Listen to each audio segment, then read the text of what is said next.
Good afternoon, everyone, and welcome to the Theology Central podcast. It is Sunday, July the 3rd, 2022. It is currently 3 p.m. Central Time, and I'm coming to you live from Abilene, Texas. And I know what you're thinking. You're like, wait, where's the intro? Where's that professional introduction? Where is it? Where is that dramatic and epic introduction music that you use for a different series? Where is the intro? I want at least one of them. I'm sorry, you don't get either intro today. And here's the reason why.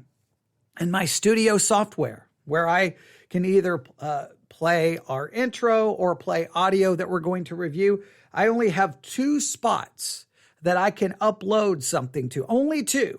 And guess what? I have both of them full. I have both of them filled with audio that we're going to be listening to. Both slots have audio ready to go, and neither one of them is my intro. So no professional intro today for this episode. I'm very sorry to disappoint you. I know what you're thinking. You're like, well, that's the only professional thing about the program is the introduction. Everything else is complete garbage, and everything else is amateur hour. So I know you already stopped listening. Okay, well, I'm sorry. That's all I have. I just have 2 spots. I just have 2 slots here, and both of them, well, they have audio in it. You want to hear that, right? You want to hear, okay, stick around just to hear what I have ready to go. Is that a reason for you to stick around? I hope so. But welcome, everyone. I hope you're having a great day. I don't know exactly where this episode's going to end up, but it should be fun. It should be fun finding out where we're going to end up. Maybe. I hope so. If I can't speak correctly, it's not going to be any fun. Or I don't know. Maybe that would be fun. Maybe it would be fun just hearing me say everything incorrectly. I don't know. But are you ready? All right. Here's what happened. Church ended at Victory Baptist Church, which is located in the middle of nowhere, Texas. Everyone finally left the sanctuary. The lights were turned off. The door was locked, and I got in my car.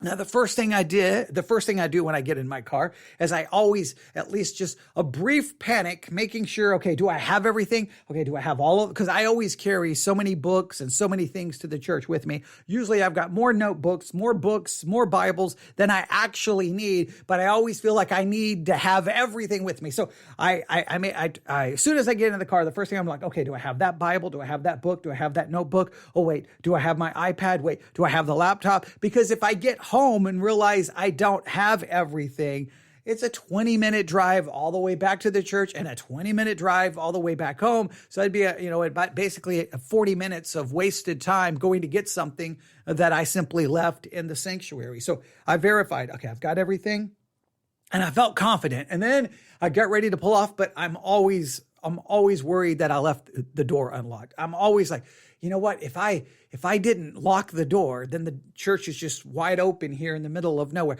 So I always stop and get back and I go check the door one more time because I always hate that feeling when I drive off. I start thinking, wait a minute, did I lock the door?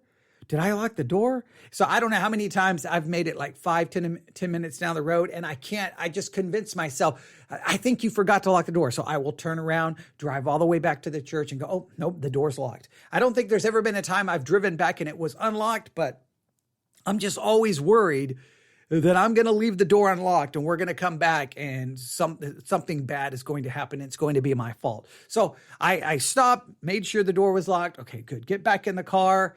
And then as soon as I start driving, I always kind of just go, because I'm almost always going, man, I should have done this. The sermon didn't go this way. I wanted to say this and I said it the wrong way. And there's always just a little bit of, oh, man, okay, well, Sunday school went okay. Well, I don't know about the sermon because, when I'm driving away, that's 2 hours basically of teaching. So I've just spent 2 hours teaching. So I'm a little bit just kind of, there's always a little bit of regret or wishing I could have done something a little different or wish it would have been a little bit better. So, but as soon as I kind of just breathed that out and set that aside, I'm like, okay, let's just, I'm just going to drive home and not think about it and not worry about it. So I always drive home the back way so that I don't go through Tuscola, Texas. I don't go through any small town. I'm just, the whole drive all the way back to Abilene is just in the country. So I can see horses, the cattle, just, it's kind of peaceful. It's quiet. I just take the drive back and just try to reset and get my mind like, okay, those sermons are over. Those sermons are done, whether they were good, whether they were bad. There's no going back. There's no redoing them. Now you've got to focus on what you're going to do the rest of the day. And most of you know what I do on Sunday, right? Then I come home, maybe get a little bit of food, rest for a few minutes, and then I'm right back up here to do hours of broadcasting. Sometimes then that means going back to church Sunday night, doing another hour of broadcasting. It's a long day of teaching, So I have to reset. So I got ready to kind of start, changing my focus, but I thought, you know what? Instead of trying to think about anything else I'm going to do, I need a little bit of a distraction. So I reached over, I turned on the car radio, and as soon as I turned on the car radio, I mean, literally the timing could not have been more perfect. I turned on the radio to 91.3 American Family Radio. This is one of the Christian radio networks in our local area. I turned it on. I knew which program would be on, but before I got to the program or anything, this is exactly what I heard. I mean, I know you're not going to believe it. It just played out this perfect, but this is exactly what I heard at the moment I turned on Christian radio today on my way home from church. Are you ready? This is exactly what I heard. Listen carefully, right? I want you to listen. And well, if we had a group of people here in front of me, I would stop this and say, what did you pick up from that? What did you hear? Well, we'll just see. Are you ready? Here we go. This is what I heard. Are you excited to hear it? Okay. See, if everything I've done has been not professional enough for you, this has to be professional because it aired on Christian radio. All right. It has to be professional.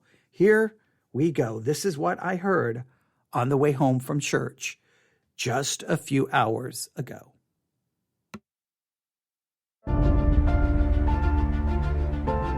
As Galileans, we witnessed his first miracle.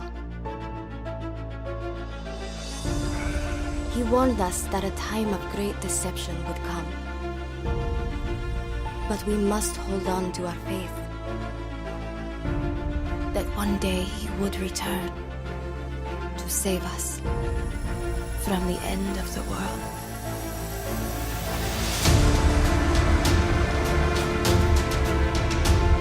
Most people don't believe that Jesus is coming back.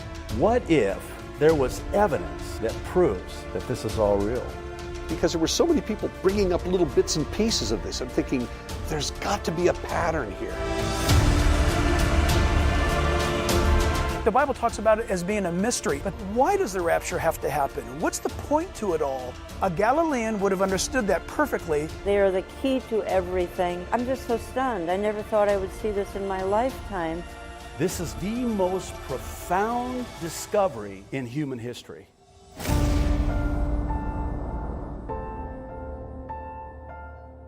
From his promise made through wine at the Last Supper, to why the world cannot know the day of his return, we were chosen to preserve the truth until the end of days. So even if we are not spared from death, others can unveil what we knew and believe. This discovery proves that he is coming back.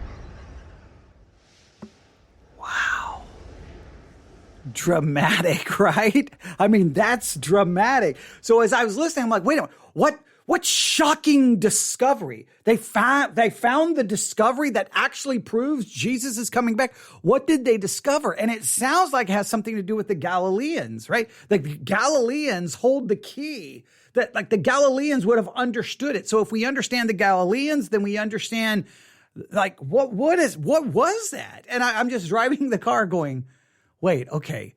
I'm trying to process it, right? Because I just spent 2 hours teaching and I'm already trying to put that all aside with, okay, I did okay. I didn't do okay. I'm just trying to forget all of that. And the next thing I'm like, boom, dramatic music, the most shocking discovery. We now have proof, or as someone said in the chat, finally, someone has it figured out. I know someone has it figured out. So I'm like, what is going on now? At the very second I turned it on, I in my mind, I know what program was on because I've been turning on the radio now for years, driving home from church. So I kind of know what program's on. But when I heard that, my mind just completely forgot about the program. And I'm like, wait, what is this? Sounds like a trailer to like maybe a movie, a documentary. What is this? And then as soon as the trailer ended and they started talking, I'm like, oh, I know what program this is. This is Understanding the Times, Olive Tree Ministries. We have talked about and played audio from them many times. I don't agree with everything they say, but they now air over, I think they announced it today. They've now expanded their radio coverage to well over 900 stations across the United States of America. And they just expanded like another 10 more today. They gave the list of all of them. They're on Christian radio stations all across the country, and they air usually 2 times in the weekend, usually on Saturday and on Sunday. So 2 times every weekend. Understanding the Times by Olive Tree Ministries airs on Christian radio. So that's influential. Over 900 radio stations is a very influential program. Plus, they're all over the place on podcast apps and all over the internet. So whether we like them, whether we don't like them, whether we agree or whether we disagree, we have to at least pay somewhat of attention because this is what a lot of your Christian friends may hear if they listen to Christian radio, or people you may meet they stumbled across the program and they're like, hey, did you hear today? Did you hear today? Did you hear that there's a shocking discovery that proves Jesus is coming back? Well, I want to know what this shocking thing is. Now, when they came back, to the actual program, I found this out. It is the trailer for a documentary called Before the Wrath. Before the Wrath. And I'm like, okay, I think that was released maybe like 2 years ago. I'd have to verify dates. But Before the Wrath, okay, so it's the trailer. But they had moved on. I guess they'd already played the trailer once, then they played it again, and then they kind of move on to other things. But they didn't really say anything about what the shocking discovery was or about the Galileans. I was still somewhat confused by the trailer itself. So here's what we're going to do. We're doing this in real time because, well, I drove home from church, I got food, and now here I am. So I haven't had any time to take this apart or investigate it. So I'm going to have you listen with me and see if we can figure this out. What I did is I immediately went to the Olive Trees Ministries website, found the episode for today, downloaded it, uploaded it here in the other spot I have in my software, and we're just going to start playing it. And we're going to take it apart and see if we can figure out, what did they discover? What did they find out? Is this some new concept that I've never heard of before? Is it an old concept that I'm very familiar with that's being repackaged in a new way? Or is this some new concept, some new idea that's starting to show up in some circles of people who study eschatology, and we need to keep an eye out before it shows up in your church, my church, in your life, my life? Is it a good idea? Is it a good discovery? Is it a bad discovery? Is it biblical? Is it unbiblical? I don't know. I've got a million questions. I know this. They made it sound dramatic. I know this. They went all in to give us that, whoa, I got to check that film out because I got to hear what they've discovered. Clearly, they did it, that way to get you to want to know what's going on. So I want to know what's going on. Now, the danger here is I may hit play and they may never even explain what this supposed mystery was. I'm counting on it. I'm hoping that somewhere in the first part of the program, they give us some clue. Galileans, discovery. We have proof now that Jesus is coming back. And it sounds like they're just not talking about the Bible, right? Because of like, oh, it's a discovery. Well, I mean, we've had the Bible around for a long time. So did they discover something in the Bible that proves Jesus is coming back? I mean, I don't know. The scriptures that say, well, he's going to come back is not sufficient. What? I've got a million questions. So on this Sunday afternoon, July the 3rd, we're going to try to figure it out. Sounds good? Here we go. We're going to go to Olive Tree Ministries for the episode that aired today. I think it actually, if you subscribe to their podcast, which I do, I typically see it drop in one of my podcast apps somewhere around, usually close to midnight, Friday night. Sometimes it may be around 1 a.m. is when I get the notification. And then a lot of times I'll listen to it that early Saturday morning to at least see what they're talking about. Most of the time I'm like, okay, whatever. Every once in a while I'll be like, oh, we've got to talk about this one. This one I'm just curious. So here we go. We're just going to start right at the beginning. I have no clue what we're getting ready to hear. I have no idea, but we're going to find out together. So here we go. Because the pulpits are silent, the greatest news for the church is seldom heard. This is a film that has a story that is true. It's a true story, and it's based on real discoveries from the time of Christ, and it's something that has to be seen by the church. Not something that the church should see, something the church in the U.S., all the church, regardless of your denomination, must see, and especially for pastors. Pastors have to see this film. Welcome to Understanding. Okay, so they talk about discovery from the time of Christ. All right, so there is some discovery, but note what he said. You must see, as a pastor, I must see it. Every church must, not should consider it. We must see it. Now, I always get nervous here, right? Because once again, it sounds like, okay, well, we've got the Bible, but no. We have to see this film. We have to get it. We have to buy it. And again, I bet you, I could be wrong. Maybe they removed all copyright. So maybe anyone can download the film and anyone can show it to their church. Maybe. We'll have to investigate that. I'm hoping that's true. Because if you tell me I must see it, but for the low price of $24.95, or I've got to pay $500 to get a license so that I can show it to my church, well, then I'm going to call into question, you really feeling like I must see it. Because it sounds like, yeah, I'm going to call that into question. I could be wrong. I'm hoping that they've removed any copyright and that they want everyone to copy this and share it with as many people as possible, and that there's no licensing fees that the church has to pay to do a public viewing of it. I'm hoping that is the case. Well, I'm assuming they're going to let us know that here shortly, right? Because, I mean, there's no way they would be charging money for a film that we must see because they've found discoveries dating back to the time of Christ that gives us proof that Jesus is coming back. So the first issue is, it seems to be, I need something other than the Bible. And secondly, there's this, I must see it, but we'll have to see if they're going to really, are they really committed to that, or are they charging? I'm going to back that up one more time.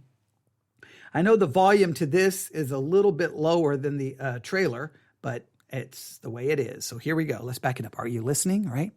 Tell everyone in your house to be quiet. Okay, tell everybody, shh. Theology Central's on. Shh. We don't talk when Theology Central's on.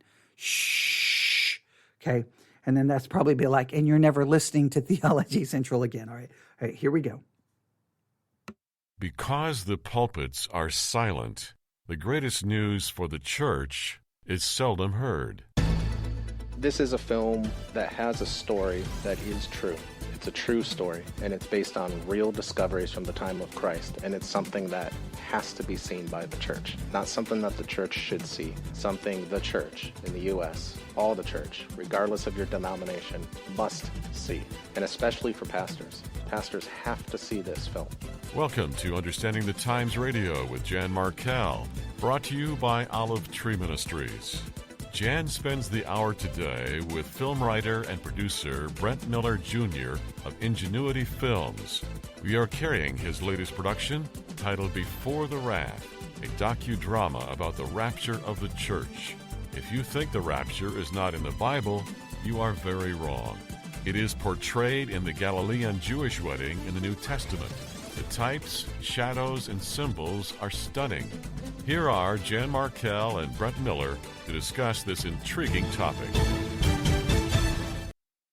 Okay, so it sounds like that they have supposedly, this is where it seems to be going in my mind. Now, I could be completely wrong, so it's always dangerous for me to interrupt and say something here, but I can't just play it straight through because then that would not be according to fair use. I would just be playing their program. I have to offer critique and analysis so that it's transformative, so it's something different than just what they presented, all right? So we're going to offer a little critique or analysis, and I could be wrong, and if I am, I will correct myself. Just stay with me. This is what I'm thinking. That what they are going to claim is that they've studied Galilean Jewish wedding tradition, right? Galilean Jewish wedding traditions. And in that Galilean Jewish wedding tradition, it supposedly gives us the proof, gives us the sign, gives us the allegory, gives us the picture of, well, Jesus' second coming. Everything we need to know about the second coming is found not here in Scripture, it's found in Galilean Jewish wedding ceremonies. If we become experts on Galilean Jewish wedding ceremonies, then we can understand the second coming. Just the Bible alone, probably not sufficient. We need, that seems to be where they're going. I mean, they already said we must see this film, indicating that what happens if I don't see this film? Something detrimental to the church, to me, what? So it seems like that someone spent some considerable amount of time, let's hope, with looking at hopefully very good and primary sources, let's hope, about Galilean Jewish wedding ceremonies. And then they're going to say that these ceremonies helps us understand the doctrine of the second coming. That's where I feel this is going. Now, I am curious, because if they have discovered some things about Galilean Jewish wedding ceremonies, I'm all for trying to understand that culture and what was happening at that time. I got no problem. But are we saying without this, we can't interpret the Bible correctly? Let's see where they go. That's where I feel they're going. You may have a different take, or you may have already heard this. You may be like, where have you been? My church has been talking about Galilean wedding ceremonies for 15 years. Everyone knows this. Okay. Well, I'm sorry. I'm running a little behind if that's the case. But all right, here we go. For example, the sold-out film premiere in California. We had, shockingly, all walks of life, from Christians from different denominations there. We even had atheists and agnostics, some pastors were in the audience. Film premiere brings in everybody. Quite honestly, this film is something that builds and builds all the way to a shocking conclusion at the very end. And people, quite frankly, were weeping and walking away in awe and in shock. Regardless of what your preconceived notions were when you came into it, there were non-believers asking questions about the rapture for the first time in their life. For the first time ever, the rapture no longer sounds like something that you can't believe. And welcome to the program. You've heard us talk about this product here on this program, and the producer of the film, Before the Wrath, Brent Miller, introduced his film to actually my conference. Let me say, by way of sort of update, as I may. Okay, so he talked about the film premiere, people from all different walks of life, and everybody was blown away. It had a dramatic conclusion. I mean, they're really selling this. But let's just find out, all right? Let me do this. I know I hate doing this in real time on the air, but let's do a little research. I'm going to type in Olive Tree Ministry, because they refer to it as a product. Okay, here we go. Olive Tree Ministries. It's olivetreeviews.org. olivetreeviews.org. All right, let's see what we have here. I'm going to go to their store. All right, see if we can find this. It's taking forever to load. All right, let's see if we can get here. Maybe a lot of people are checking out the store right now to find this film. I'm looking to see how much they're charging, and I'm looking to see if it says you're free to reproduce this. There's no copyright on it in any way, shape, or form. Because again, if you've got something that the church must see, then you're clearly going to get it into every hand. You're going to be sending it to every church. You think they would just be looking in every city like, okay, here's that. We're going to send one copy to every church. You think, and then they would tell the pastor that he can show it to whomever he wants. You think that's the way it would go. We may not be able to get into the store. The store may be down. All right. Yeah, it's not loading. Let me see if I can stop and try again.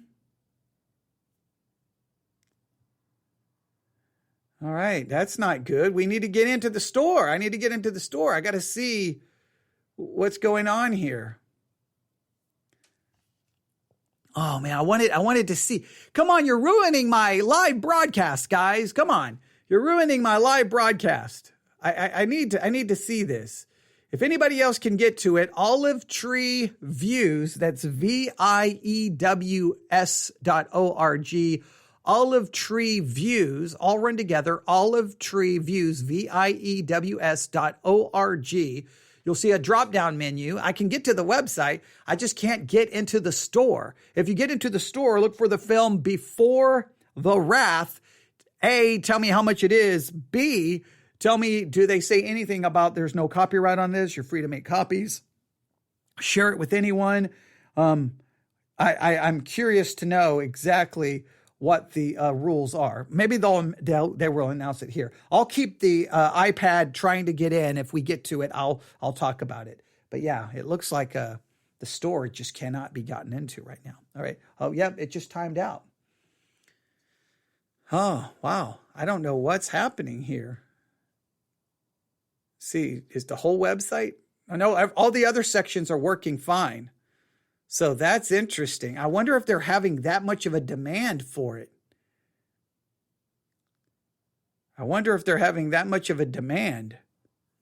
That would be interesting. All right. We'll have to do some more research. We'll get to the information because again, I know when I do that, people get really mad at me. They're like, you're just being picky and you're just being a jerk. I'm not. I turn on your radio program. You must see that every church must. It's like you have to. We've got the shocking discovery. We can prove Jesus is coming back. And for $24.99, you can get a copy. Like, okay, you got to. Is it just me or am I just too skeptical? Am I just too jaded? Maybe I'm just too skeptical and jaded. Maybe I am. I don't know. But if you get in, you can let me know. All right, let's go back to this and see what they have to say. Adding a few comments here to set the stage for the next hour, and that is I have referred to Pastor Tom Hughes' article. He's pastor of 412 Church in San Jacinto, California. He wrote an article some years ago now. It kind of went viral. It probably was even as long as 5 years ago that he wrote it. The title, 5 Reasons Pastors Don't Teach Bible Prophecy. Just reading a couple of bullet points. Okay, someone just found it. Before the Wrath is for sale for $8 on Prime Video from the year 2020. So that means you can rent it for $8. So that I wonder if you have a Prime, because if you have an Amazon Prime account. Okay, no, that sounds like the right one. I'm going to go here. I'm going to see if I can get. Wait here. If I can get to, now. I got it. All right, here we go. I'm in this store, finally. All right, well, here's what's happened. The DVD is already sold out. Okay, so it didn't take long, okay? And they're selling it for $12. So if you go to Olive Tree Ministries, it's $12. Someone's saying you can rent it for $4 on Amazon Prime Video or purchase it for $8. Let me see here. They don't say anything about copyright or anything like that. A lot of times what they will have is purchase it and then you can make as many copies as you want. And the reason I know this is, well, as much as I despise and disagree with so much of things that Alex Jones has ever said, he constantly, with all of his videos and documentaries that he would make, he would say, you're free to copy it and distribute it to as many people as you want. Just get it out there to as many people as you want. Now, I'm just saying that I've seen people, when they want to get the message out, they'll just do whatever you got to do. Copy it, share it, do whatever you want. But in this particular case, we don't know. But it's already sold out on their website, but you can find it. So we'll learn a little bit more about the film, but I don't have anything here giving me any information about copyrights or anything here. I was going to try to get to the actual filmmaker's website, but they don't have a hyperlink to that. All right. So we clearly they're selling it. That's how much we definitely can dogmatically say they are selling it. Don't know if they allow for you to copy it, but if they don't, then everyone must see it. Well, for a price. Okay. You got to balance, and people say, but it costs money to make. I understand that. But if it costs money to make, you can say, here's the film, but we're going to give you all of the information right here in a PDF file for free, but we can't give you the film because it costs us too much, but we can give you all of the information. So even if you can't purchase the film, we have it all right. I mean, there's lots of ways to getting the information if you feel that the church absolutely has to have this. There are things you can do. Let's put it that way. There's things you can do, right? You can do what I'm doing, right? You can turn on a microphone and go live on the internet, and people can listen to you for free. All right. Well, we'll see if we get any more information. Here we go. Let's find out more about this film. Here we go. In paragraphs, he says, prophecy fills the Bible. End-time prophecy touches every person alive today. Jesus taught on it. So did John, Peter, Paul, James, and Jude. Yet only a small percentage of the churches teach this crucial part of God's message to our generation. Tom goes on to say, some pastors don't teach it for theological reasons. They don't believe it. They don't think it applies to us. They consider it symbolic or whatever. And then he goes on. Others believe we're probably living near the end of the age, but still refuse to touch the topic. They see it as an elective part of God's curriculum. Take it or leave it. And then Tom concludes, and I'm skipping parts of his article, that's not how Jesus saw it. He reprimanded the Pharisees and Sadducees for not discerning the times. When it is evening, you say, it'll be fair weather, for the sky is red. And in the morning, it will be foul weather today, for the sky is red and threatening. Hypocrites, you know how to discern the face of the sky, but you cannot discern the times or the signs of the times. And then Tom concludes, more than a quarter of the Bible, actually almost a third, really, is Bible prophecy, much of it yet to be fulfilled. How can we give congregations a well-rounded understanding of Scripture if we leave out such a vital part of it? So as I began to work with Brent Miller Jr., I would learn through his production, Before the Wrath, that 98% of our churches avoid some of the things we're going to talk about this particular hour. Tom Hughes went on for 5 points as to why churches are avoiding this. They don't understand it. 2, they fear offending. 3, they sense it will scare people. 4, people might not tithe if they think we're that close to the end. And 5, they fear that they could look like a sort of Looney Tune fringe, such as Harold Camping and all the damage he did back in the 90s and then again in more recent years. I always bring Tom's article into discussion when we have a topic like we're going to have for the balance of the hour. Brent Miller, welcome back to the program. Thank you so much, Jan. It's amazing to be back on. We have carried the product.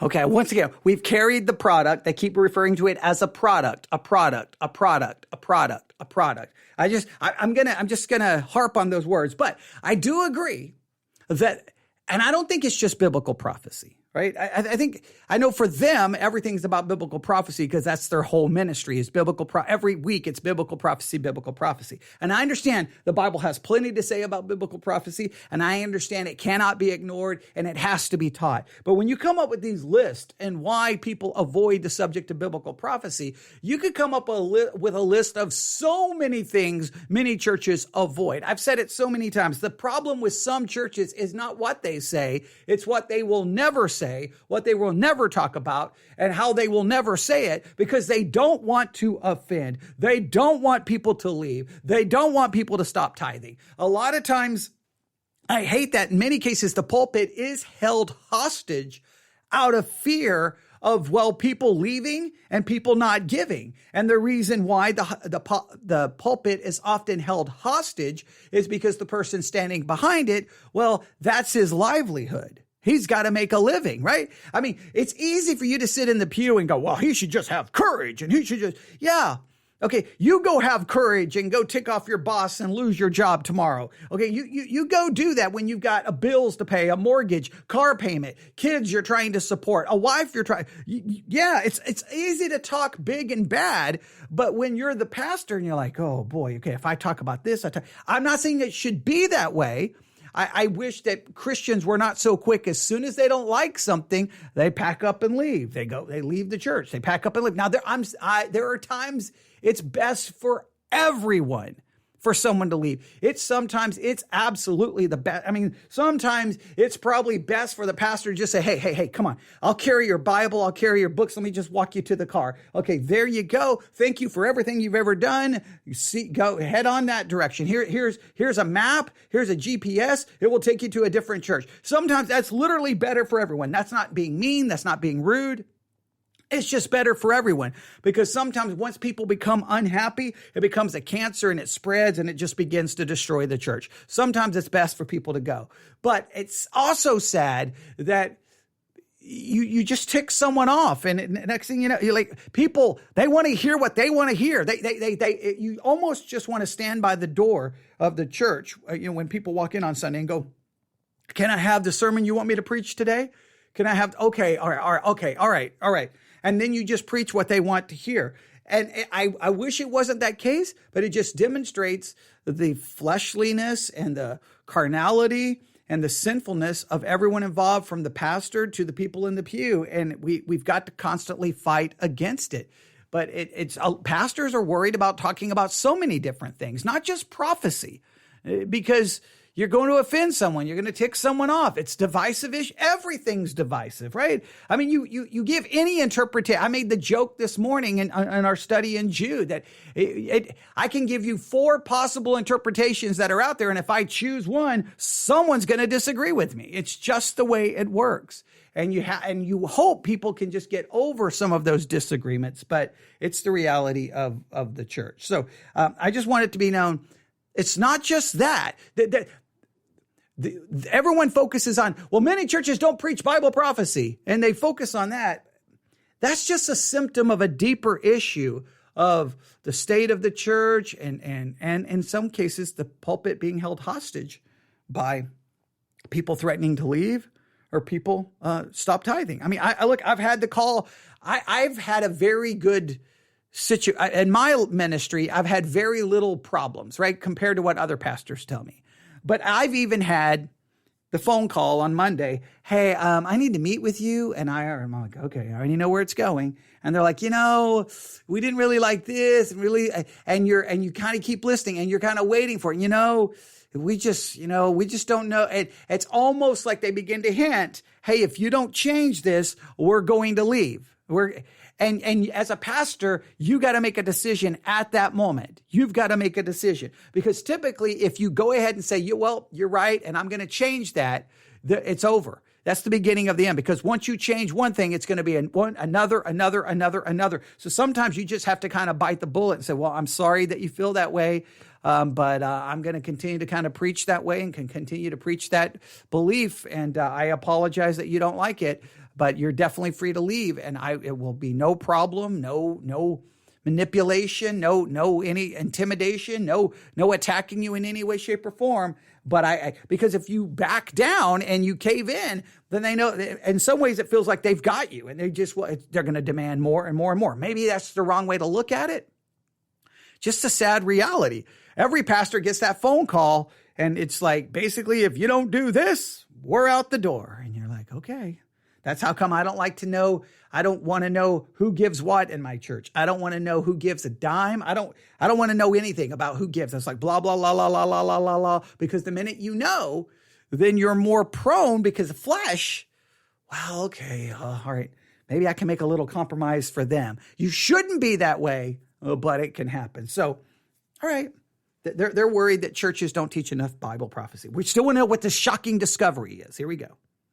We've now sold a number of copies. That's an understatement. And we've had feedback, and I'll go into that just a little bit later. And let me quickly say that participating in this film, and you've got a lot participating, you've got actors, you've got commentators, Amir Sarfati, J.D. Farag, Jack Hibbs, and others. Let's start at least with an explanation to my audience. You had unexpected delays, big time. You had, let's just call it opposition. Talk to us for a minute about that.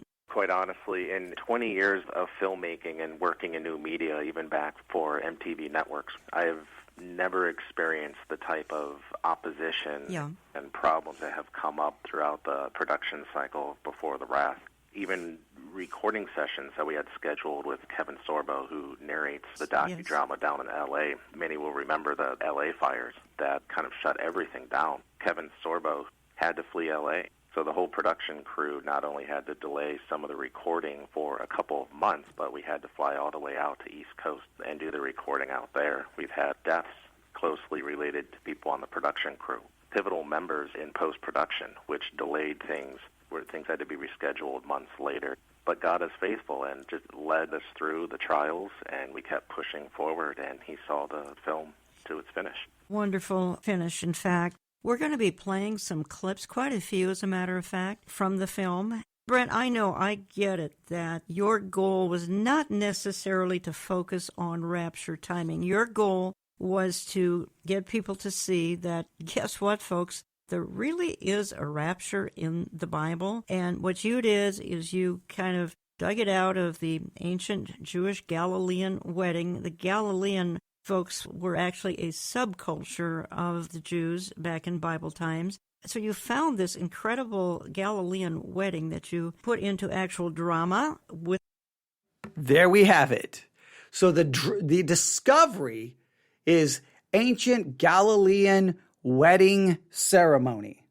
That's the discovery. That's the key we've all been missing. If we would have all been studying Galilean wedding ceremony tradition, we could have figured this out a long time ago, ladies and gentlemen. Now, look, I'm being a little sarcastic, but to be honest with you, I am somewhat intrigued. What is it about the wedding ceremony, the Galilean Jewish wedding ceremony specifically? What is it about it that is the key, the hermeneutical key that unlocks all biblical prophecy in regards to the rapture and the second coming of Christ? Are you intrigued? I'm a little bit intrigued. Let's see where they go with this. Some commentary. I want to play a couple of clips, but I want to start here. I'm saying that the goal was not necessarily to focus on rapture timing. Nonetheless, this is a clip I think is important, and we can discuss it. If the events prophesied within the ancient records are indeed to come to pass, then knowing the timing of the Lord's return would be of great importance. The conflict, the disagreement, the contention over the timing of the rapture, and particularly in the last 10 years, it has gone off the chart. Instead of saying, "My, how they love one another," as they said of the early church, now today of the church, they say, "My, how they fight with one another." And recent findings from organizations such as Lifeway Research confirm that the infighting among Christians is deepening. In one of our surveys, we asked when they thought the rapture would occur. The largest group, 36%, believe that the rapture will occur pre-tribulation. But if that's the largest group, that means there's not a majority believing any one thing about the rapture. In addition to the 36% that believe the rapture will occur before the tribulation period begins, 4% of Christians believe it will happen in the middle. 18% believe the rapture will happen at the end. An additional 13% consist of other timing variations and theories. 4% just aren't sure about any of it. And surprisingly, the remaining 25%, a growing statistic, no longer believe in a literal rapture at all. Your point was not so much. Now, what I love about this is not an issue just restricted to eschatology or rapture No, this is an issue in the entire church over everything. We fight over everything. We disagree over everything. It's a disease. We are not coming any closer to unity in the body of Christ. We are more fragmented, everyone believes what they want. Everyone gives their own interpretation. It's the never ending frustration with me. I think that, this is what I feel. From the time I became a Christian as a teenager to where we are in 2022, I think it's worse than I've ever seen. That it's just, everyone has an opinion. Everyone thinks they're right. Everyone has an interpretation. Everyone thinks everyone else is wrong. Everyone thinks that everyone else is wrong. It's just disagreement. Now, there's always been disagreement. Please hear me out. There's always been disagreement. And I understand when you're a young Christian, you don't quite recognize it and understand it. You're just like, ooh, I'm learning. But I saw the disagreement, but I just feel like it's more divided, more divisive, more. It seems like we're not growing in our understanding. We can't seem to figure out anything. We can't seem to figure out any scripture. It seems like our ability to handle the scripture is getting worse, not better. It seems our ability to even understand basic biblical hermeneutical rules has gotten worse. I don't know why, but it's gotten worse. They're worried about the fact that basically you don't even have a clear majority on any major views in regards to many things related to eschatology, because people are just I think some people are just like, I'm just tired of it. I'm so tired of nobody can agree. And at times I've reached my point where I've just wanted to throw up my hands and like, what is even the point? I preach A, someone's going to say B. I preach B, someone's going to say A. I turn on the microphone and teach this, someone's going to say you're wrong. It's like, you just want to just say, what is the problem? 2,000 years. We've got more tools available to us than at any time in church history. We've got commentaries. We've got access to interlinear where we can look up the Greek and Hebrew in seconds. We can do cross-referencing in literal minutes. We've got Bible study methods that have been clearly handed down for many, many, many years. We've got basically, you can get a seminary education every week with just your phone. We've got everything, and it's not bringing more light. It seems to only be creating more darkness. So if they think it's bad when it comes to eschatology, it's bad about every area of theology. All right, but I still want to get to the supposed shocking discovery. To discuss timing, though, I'm so glad you brought out the contention because, look, I'm a victim of it, so I know how horrific it's gotten. Absolutely. The most terrifying thing that we learned while we were working with Lifeway Research on a lot of the trends occurring within the church today is just how many pastors and Christians within the body of Christ no longer believe in the rapture at all. And that statistic is exploding year after year. Even the data that we heard Kevin Sorbo talking about there about the different percentages, that's shifting and getting worse. It's getting worse. Where there's more views about the end times and Christ's return. And the reason why I say the Messiah's return is because there is such biblical illiteracy in the church that most Christians today no longer know the difference between the rapture, the second coming, the day of the Lord, the tribulation. They have no idea. And again, that's because it kind of points back to what you just previously mentioned at the beginning of the show, is that up to 98% of churches are marginalizing prophecy. They're not talking about it at all. So it's no wonder there's incredible confusion about even what the rapture is, never mind. And see, this is where I get so frustrated. Everyone keeps saying biblical illiteracy is everywhere. Everyone keeps saying biblical illiteracy. Everyone acknowledges biblical illiteracy is the problem, and no one has yet come up with the solution. So then what they always say is, well, the church isn't teaching, the church isn't teaching, the church isn't teaching. Well, at some point, now look, I've spent a good portion of my life having no problem laying the blame at the doorway of every church. But at some point, when do we look at the average everyday Christian and go, nope, the fault is yours. It's not your church. You are to blame. because there's a million resources available to you Monday, Tuesday, Wednesday, Thursday, Friday, Saturday, Sunday. There are literal apps for free where you can listen to millions of sermons on biblical prophecy, theology proper, soteriology, pneumatology. You name the area of study, it's right there available to you for free. You have access to books. You can download systematic theologies for a Kindle, in some cases for cheap. You've got everything that you could want and need, and biblical literacy is growing. I'm tired of everyone blaming the church at this point. I think there was a time that the blame needed to be placed at the door of the church. Okay, but you know what? First of all, everyone blamed the church, and then they sat in the very kind of church that they were blaming. I watched this when Paul Washer had his famous sermon, the 10 Indictments Against the Modern Church. Oh, everyone was like, amen, amen. Oh, man, the modern church is garbage. And every time I would hear someone say that, but tell me about your church. And then I would go look it up, and I'm like, literally 8 of these indictments is against your church, but they don't want a church any different than that. They claim it. So at some point, stop blaming churches. Blame the Christians who seem to be very happy and content with the illiteracy that they should be very aware that they possess.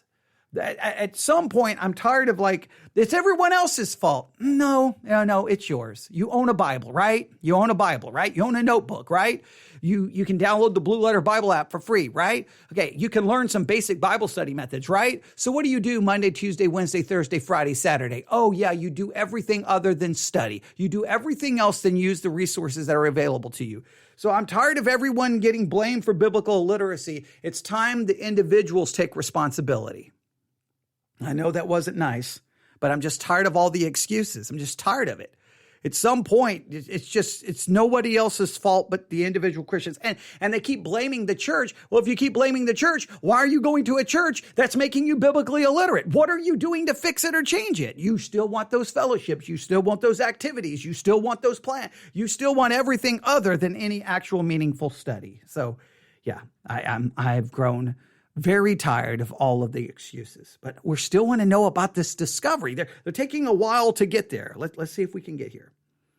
And the timing and how it's even supposed to be part of God's plan. You said a key couple of words just a second ago. You said there are more views. Of course, there's always been many views on the end times. We've got amillennialism, which I think is doing great damage. We've got Kingdom Now theology, which, again, church is making the world perfect, etc. And we've even got preterism. We've got some other theologies that I would call aberrations. But these other theologies, some of these aberrations, they have just exploded here in recent years and decades, which probably falls under the great apostasy. And I'm going to get to the great apostasy in just a minute because you've got an outstanding clip we're going to play here. But the more views is huge. Now, there's always been views, but the biblical illiteracy hasn't been as bad as it is. In the last 10 years, the views are just popping up out of nowhere. And like you stated, there's always been various views and conflicts and debates, but it's always been a minority. And now we're seeing that it's becoming the majority. Only 36% of Christians, which I think a lot of people find shocking, believe in a pre-trib rapture. Yes. That's actually almost as many as those that don't even believe in the rapture. That don't even believe in one. That is correct. Just to clarify, we're not talking about everybody in the United States, the whole population. We're talking about the Christians in the United States. It's shocking. I'm glad you clarified that. You found this intriguing subculture, Galilee, and the wedding that the Jewish Galileans had. How did this even come about? Was this something you discovered? Not me personally. Because we specialize in eschatology research, we work with a lot of amazing pastors and researchers in the Middle East, archaeologists out there, and our film crews are filming in Israel and Turkey and the surrounding area quite often. What we discovered is that there were so many anthropologists, those studying first century cultures, and those digging up artifacts in the Galilean area, that it actually was brought to me by a couple of the researchers we work closely with, whom stated that some of these new discoveries that we've made in the last 10 years, nobody is talking about. And it is all related to the Jewish wedding, absolutely. But the reason why we kind of focus in more on the subculture of the Galilean wedding specifically, even though it is a Jewish wedding, is because even though in the past there's been some amazing parallels made between the Jewish wedding and what Christ prophesied about his return, there's always been some missing pieces to the puzzle, if you will. when you focus in on the Galilean wedding, all of a sudden those pieces are exposed, and now the entire picture, prophetic timeline, if you will, now clicks into place, and it's so perfect that even a non-believer can watch this and say, wow, Yes. that makes perfect sense. I'd like to play a clip and back up. Oh, so there we go. So it's the Galilee. So they keep saying that was the missing piece. Once you can study Jewish wedding ceremonies, but it's specifically the Galilean Jewish wedding ceremony that puts all the pieces together, and then, the biblical timeline comes into focus. Everything makes sense. So if you're going to study the Bible about biblical prophecy, one of the courses you need to take is a course on Galilean Jewish wedding tradition. That's what they are claiming. That this is the missing puzzle piece. This is what we've all been looking for. Now they're going to play a clip. We're not going to be able to finish all of this, but at least I'm going to bring this to your attention, and you know where to go so that you can listen to the rest of it. It's something that hey, everyone who listens, we may need to do a little bit of research into the Galilean Jewish wedding ceremony to see what we can actually find. What I'm curious, is there complete agreement on it? Does everyone agree this is exactly the way it went down? And then we have to ask ourselves, are we reading it back into the text? In other words, we can find something in archaeology and go, ooh, and then do we shove it back into the text where it doesn't belong? We're guilty of imposing a narrative on the text. That would be wrong. Or is it the correct way to actually understand the text? There's lots of questions here. Let's continue. What Brent has just said. This sparked an ambitious research project, and fragments of new insight began to expose the forgotten ways of the ancient Galileans. You know that 2/3 of the gospel took place in a little strip of land by the Sea of Galilee. 2/3 of the gospel. It actually makes no sense. You really think about it. Most of the Jews didn't live there, but yet 2/3 of the gospel took place right there. So you cannot ignore the culture and the people, the life and the habits of those days. And that's why the Galileans are playing such a big part. There are a lot of other people who have a lot of pieces to the puzzle, and a lot of other people are working on the same projects. It's an enormous research project to make sure that you find it and get it right, because there were so many people bringing up little bits and pieces of this. I'm thinking, there's got to be a pattern here. And there was. Pieces to a puzzle that formed a prophetic timeline woven throughout the ancient scriptures that directly references an ancient Galilean ceremony, a ceremony that was passed on through generations to foretell how and why Christ will return in the last days of the world. And of all the ancient ceremonies this secret could have been hiding, it was discovered within a one-of-a-kind wedding.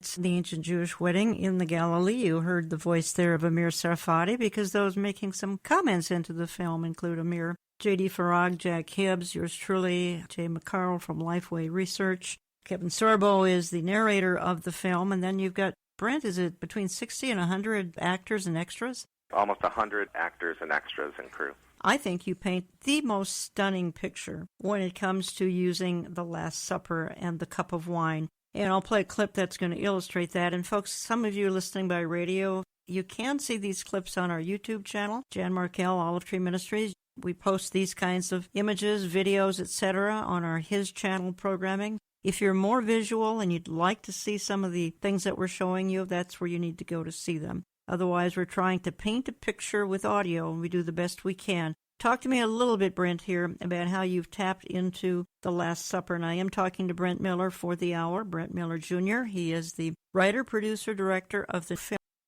All right, so they mention the wedding, and now they jumped right now. They're going to jump to the Last Supper. I still want to know what it is about the Galilean wedding ceremony that supposedly fixes all of our understanding about biblical prophecy. Is this if everyone understands Galilean Jewish wedding ceremony, does everyone now adopt the same eschatology and the church is no longer divided on it? Is it that clear? They seem to make it sound like it's absolutely that clear. Now they're going to jump to the Lord's Supper. Are they going to relate this back to the Galilean wedding ceremony? It's really a little disjointed here, but let's see if they're going to put it together.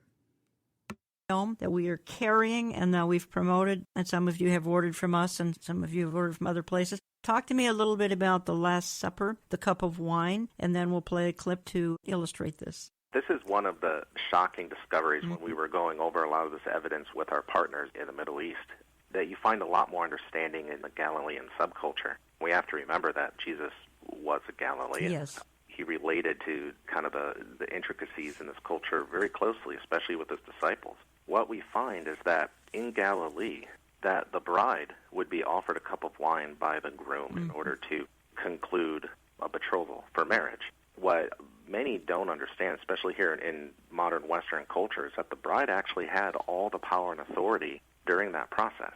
We think of women in the first century as not having any kind of authority, which was true in the outside areas, outside of Galilee, outside of Israel, and in pagan societies.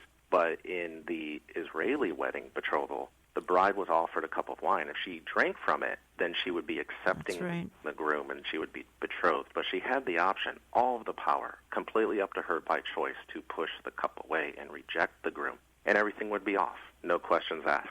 But that's not even the most amazing part. We're already beginning to see the parallels with Christ and his disciples at the Last Supper. Are you saying the bride of Christ could say no to Jesus? Like,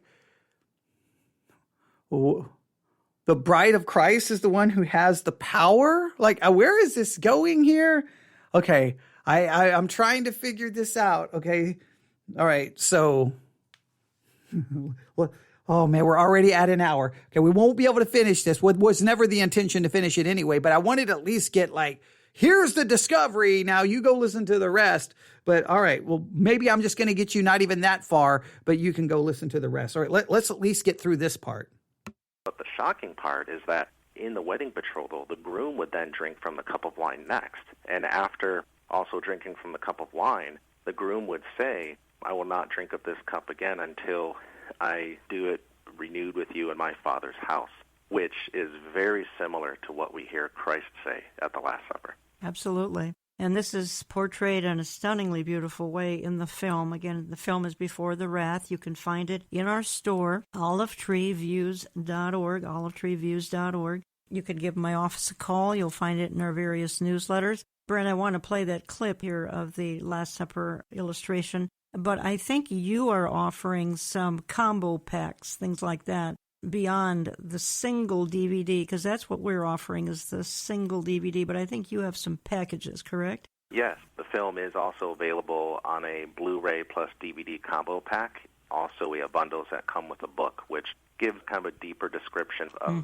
some of the Jewish wedding culture that's involved. And those bundles are available at beforethewrath.com. You have to get the various bundles at beforethewrath.com. You can get the single DVD from Olive Tree Ministries, olivetreeviews.org. This is starting to sound more like a commercial than it is actually trying. Like, everyone must hear this, but they still have not really given me, they didn't even really explain. Well, the bride could push away the wine. Ooh, okay. The groom would drink it and say, I won't partake of this again until my Father's house. Okay, that's very similar to what Jesus said. Okay, now that's interesting. That's interesting. All right, what am I supposed to do with that? Are we absolutely sure that's what was said? And so Jesus was repeating that? And if he was repeating that, then how do we understand the significance of that in relation to the establishment of the Lord's Supper? There's lots of... there's questions here, but they seem like just give you a little bit of information so that you'll go buy the product, which then calls it into question. Are you wanting to minister? Or are you wanting to sell me a product? And that's where I get frustrated with so much of Christianity. But let's see if they're going to play this clip. I want to back up what you've said about the Last Supper, how it is tied into this story with a real short clip. Then it focuses down onto the moment where everyone holds their breath. What happens is the bridegroom is then handed a pitcher of wine. The groom then pours wine into a ceremonial cup that will be offered to his desired bride-to-be. And it was called the cup of joy. With both hands, reverently and respectfully and fearfully, he would pass it to his bride. When the groom presents the cup She now has the choice to as to whether or not she will accept or reject this proposal for marriage. So the bride of Christ, at some point we can reject, quote unquote, being married to him? Like, that's what I'm not understanding. So is this supposed to picture, are they trying to use this to support some kind of libertarian free will concept? Like, I'm trying to understand the correlation here, right? So maybe they're going to explain it in a minute. The moment the cup is handed to the bride, she's given all power to stop the wedding by pushing the cup back and rejecting the bridegroom. Contrary to all other wedding customs in the Middle East, the bride in a Galilean wedding possessed the final authority. She alone had the power to accept or reject the offer from the groom. The betrothal could not be completed without her willing acceptance to drink from the cup of wine.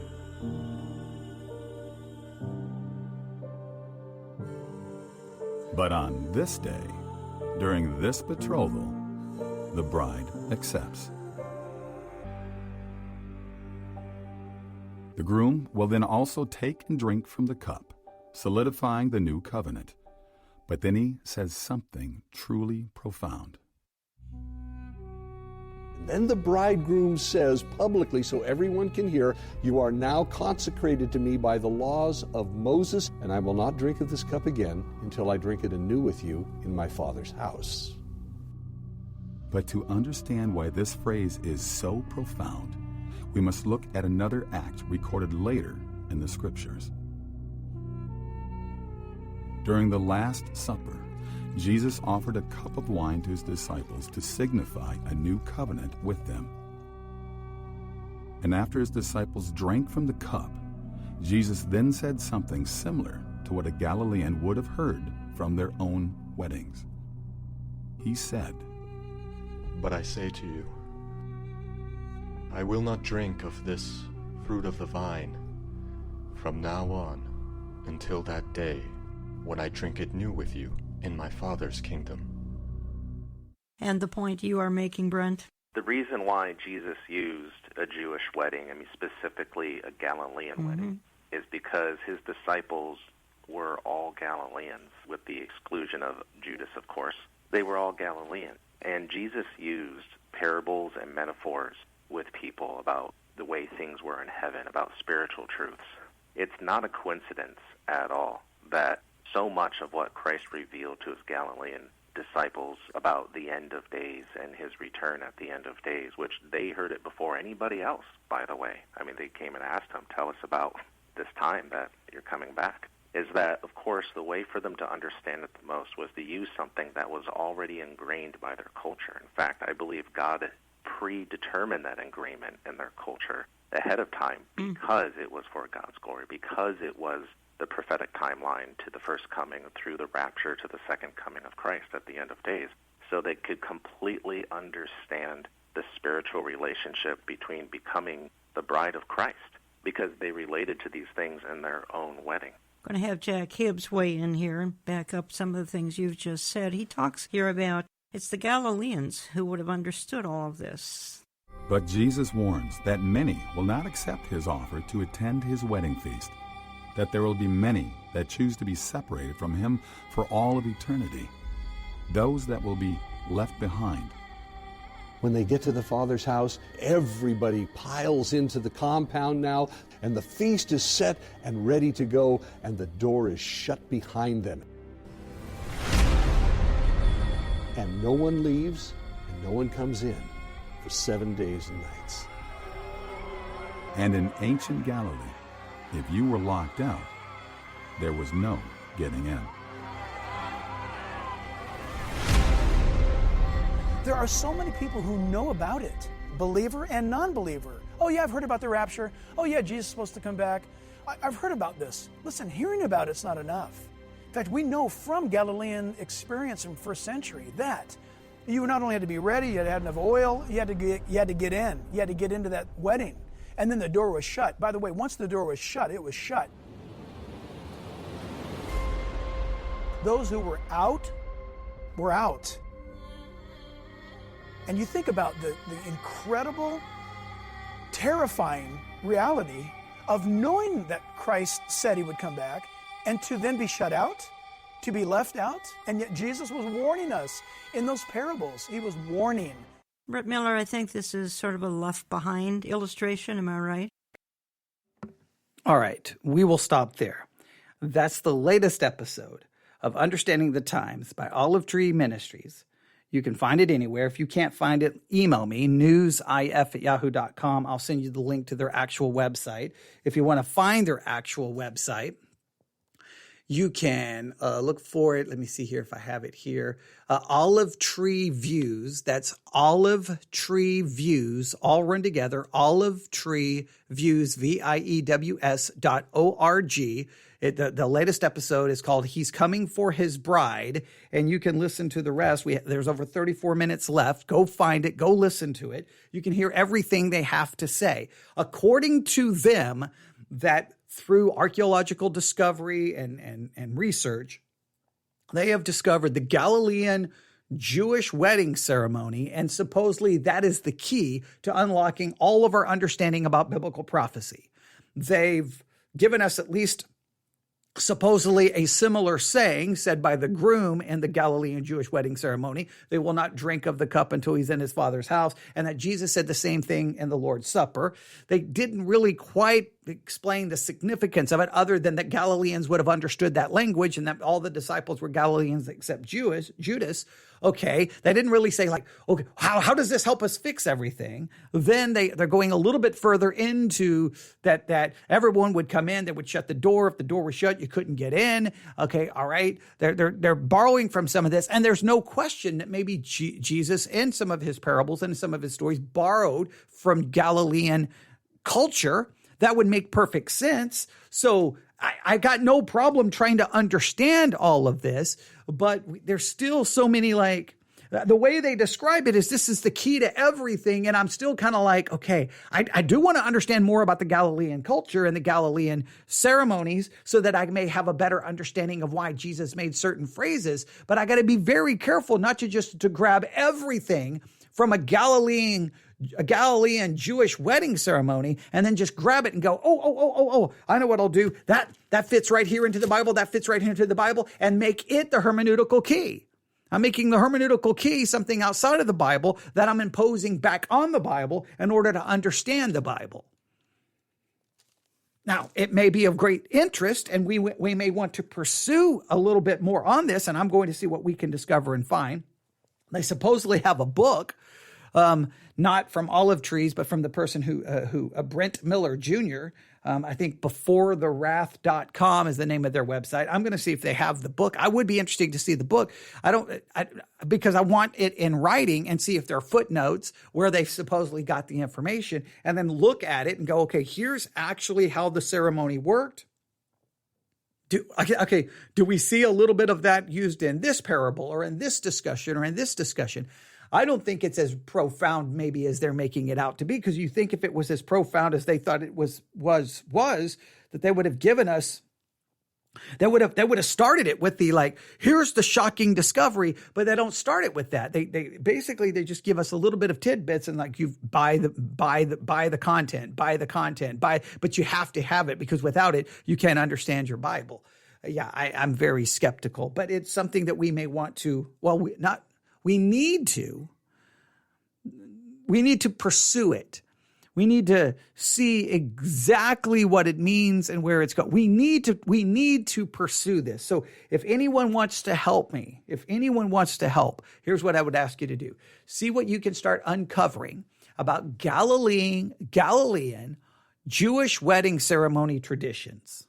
First, let's see if we can establish some basic outline of how the ceremony worked, and see if we can find basic agreement on that. And then we can say, this seems to fit here. This seems to fit here. This seems to fit here. Once we think that there's a correlation in language and imagery that's used, then we can stop and ask ourselves, what does it mean? And does it unlock an understanding that we did not have to have prior? Because clearly they don't own the information about Galilean wedding ceremony traditions. They don't own that information. So that information has to be found in other publications and other studies. And we see what we can put together. And let's see, we'll try. I'm not going to call this a part one, but we will try to pursue this further and see if we can circle back around to it. I don't want to turn this into a lengthy series, but hey, if over 900 Christian radio stations played what we just heard today,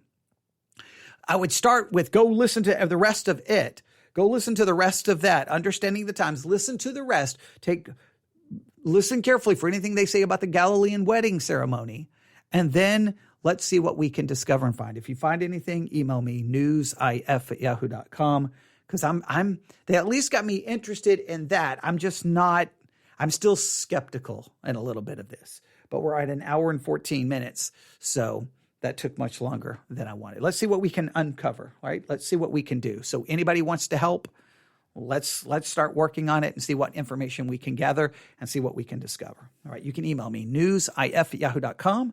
I'll stop. We'll be back in, about 15 minutes, and we'll do the next part of our series, 30 Scriptures in 30 Days, because we have to definitely get that done today because we're not going to skip a day. So we will get that done here in just about 15 to 30 minutes.